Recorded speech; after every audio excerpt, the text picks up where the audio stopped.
Hi friends, we're back with another edition of Rodrick Rules. We left off on the section of drum lessons. Thursday. We've got a history paper due the day before Thanksgiving, and I'd better start getting serious about it. The teachers are getting a lot stricter about the quality of work we turn in, and the way I usually do things isn't working so good anymore.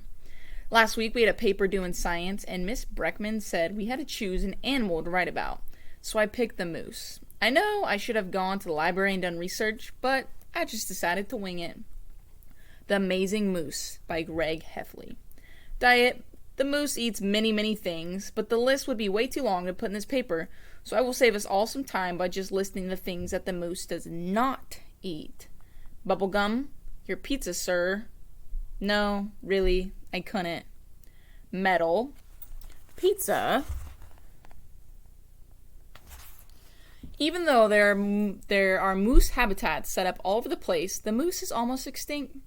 But we smell a heck of a lot better than antelopes. I said extinct. Oh. Everybody knows the moose evolved from birds, just like people did. But somewhere along the line, people got arms and the moose got stuck with those useless horns.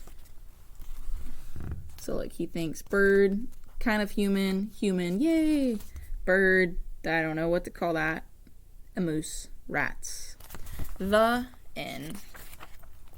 I actually thought I did a pretty good job, but I guess Miss Breckman must be an expert on mooses or something, because she made me go to the library and start the paper over from scratch.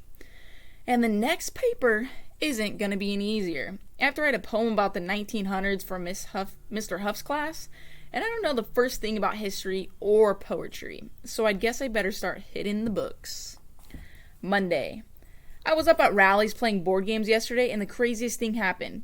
When Rally was in the bathroom, I noticed that there was some play money sticking out of the box of one of the other games. So it looks like a turtle. I couldn't believe my eyes because the exact money inside that game was the exact same kind of money Mom uses for Mom Bucks. Well, I counted it up. There was something like $100,000 in cash in that box. It only took me about 2 seconds to figure out what to do next. What should we play now? Oh, gotta go.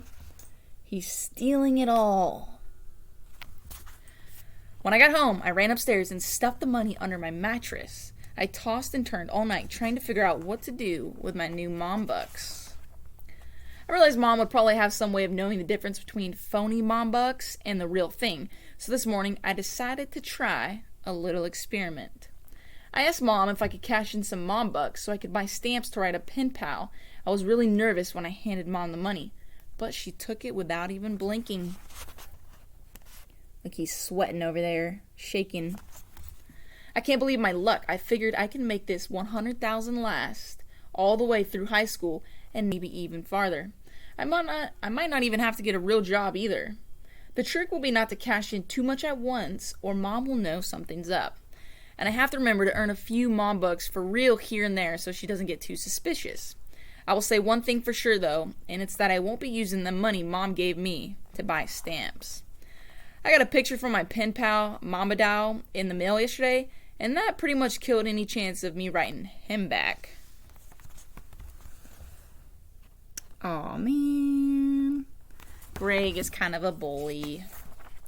Tuesday. My big history paper is due tomorrow, but they've been saying all week that it's going to snow about a foot tonight. So I haven't really been sweating it all that much. At around 10 p.m., I peeked out the window to see how many inches of snow were on the ground so far, but I couldn't believe my eyes when I pulled back the curtain. There's not any snow at all. Man, I was counting on school being canceled tomorrow. I turned on the news to see what happened, but the weather guy was telling a totally different story than what he was saying 3 hours ago. We really dodged a bullet this time, Bob. You can say that again, Barbara. Ha ha ha. That meant I had to get cracking on my history paper. The problem was, it was too late to go to the library, and we don't have any books in our house that are about the 1900s. So I knew I had to think of something real quick. Then I had a great idea. Dad had bailed Rodrick out 1,000,000 times on his school papers, so I figured he could help me too. I told Dad about my situation, thinking he'd jump right in and help, but I guess Dad has learned his lesson in that department. Good luck with that. Rodrick must have overheard me talking to Dad because he told me I should follow him downstairs. You know how Rodrick had Mr. Huff, my history teacher in middle school? Well, it turns out Mr. Huff gave Rodrick's class the exact same assignment when he was in my grade. Rodrick dug around in his junk drawer and found his old paper, and then he told me he'd sell it to me for $5. I told him there's no way I would do that. I'll admit it was pretty tempting because, number one, since all of Rodrick's assignments have gone through Dad, I knew Rodrick got a good grade on his paper. And number two, it was one of those clear plastic binders that teachers go crazy for. $5? Plus, I had a huge stash of mom bucks under my mattress upstairs, and I knew I could pay Rodrick with that. But I couldn't do it. I mean, I've copied off of other people's papers and quizzes and stuff before, but buying a paper off of someone would be taking it to a whole nother level. So I decided I was going to have to just suck it up and go do the paper myself. I started doing some research on the computer, but at about midnight, the worst possible thing happened. The power went out. Oh no. That's when I knew I was in some serious trouble. I knew I'd flunk history if I didn't turn in a paper, so even though I didn't want to do it, I decided to take Rodrick up on his offer. I scraped together 500 in mom bucks and went down to the basement, but Rodrick didn't let me off easy. The fee has gone up. Rodrick told me his new price was $20,000 in mom bucks. I told him I didn't have it, so he just rolled over and went back to sleep. At that point, I was really desperate, so I went upstairs and grabbed a big handful of $1,000 bills and brought them down to Rodrick's room. I gave him the money, and he turned over the paper. I felt really bad about what I did, but I just tried not to think about it and went to sleep. Wednesday. On the bus ride to school, I took Rodrick's paper out of my bag, but I took one look at it, and I knew something was seriously wrong. Uh-oh. First of all, the poem wasn't typed out. It was in Rodrick's own handwriting. That's when it hit me. Dad only started doing Rodrick's papers for him once he got into high school. So that meant his paper was Rodrick's own work.